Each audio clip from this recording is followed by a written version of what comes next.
Hi everyone. So I'm going to be talking about the Google prompt. So for me, this was a question I'll actually show you guys. So here was the challenge. It was to Google your name, describe what type of information is available from a simple Google search. And then you'll Google what you want to do after college, what the job does, average pay, and how it contributes to your life image, and then explain the difference between life and work. So before I actually go in and explain it, I want you guys to read my example. So I'm gonna give you guys a chance. You guys can pause it. Um, and so just read this and then resume the video.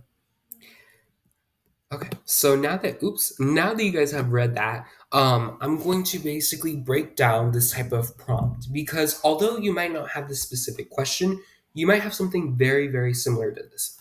So basically, you're going to want to write down an outline. So first, you want to start off with your introduction sentence, introduce Google and its importance in history. And then you'll want to write 1 to 4 sentences breaking down your response to the question. And then you'll want to write an outro sentence. So I'm going to be 100% honest. Introduction sentences are really hard to write because you're foreshadowing while making a statement while in the midst introducing a whole different topic. So they're very complicated and it's okay to be very confused. What I usually do, I start off with the beef of my paper, the 1 to 4 sentences breaking down your response. So in this portion, you're going to really want to make sure that you are being yourself. Do not feel the need to write very fancy. Do not pull out a thesaurus, at least yet. You want to sound like yourself. So, for example, when I wrote this, I was trying so hard to be super professional, super perfect, but I really could have just said, hey, I want to be a teacher, I want to teach math. The school has a very good reputation. It's, number whatever, and or education, schools, and that would have worked too. And that's very much more me than saying, oh, I plan to study this, after doing this, and kind of making it a whole list. Because then it sounds very not me and it sounds choppy. So, English 101, it'll teach you how to mix being professional while being yourself. And that's one of the best parts of this class is that you learn that how to manage both. But for this first assignment, you don't have to worry. You don't have to stress.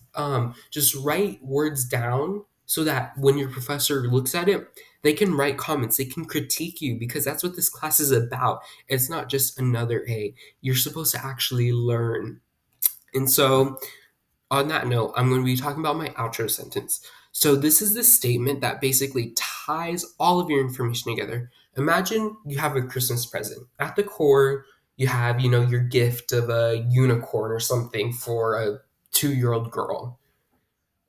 Now, if you gave her that in a cardboard box, do you think she's going to be as excited if it came in, a rainbow, unicorn sparkle designed bag with, pink wrapping paper with glitter?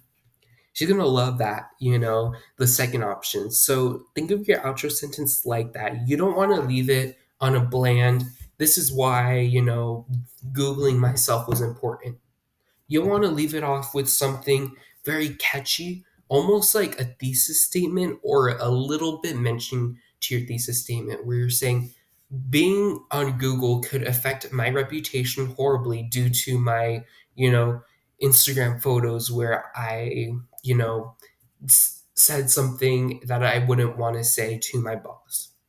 That would have been a little bit more interesting than saying just why Google. And I'm sure you can probably think of a better example than I just said because that one would still be kind of bland. But you basically want something that'll tie your question together. And so remember to write, your beef and then write. I'd even say write your outro and then your introduction because the introduction's extremely hard and I still struggle with it honestly. I'm still working on my introduction sentences, but it's definitely something to look more into once you get later into like the essays and stuff. But other than that, I wish you guys the best of luck when you guys are writing this. Just remember to be yourself. Don't feel the need to be someone you're not when writing this. So, with all that in mind, I wish you guys the best of luck and hope you guys have an amazing time writing.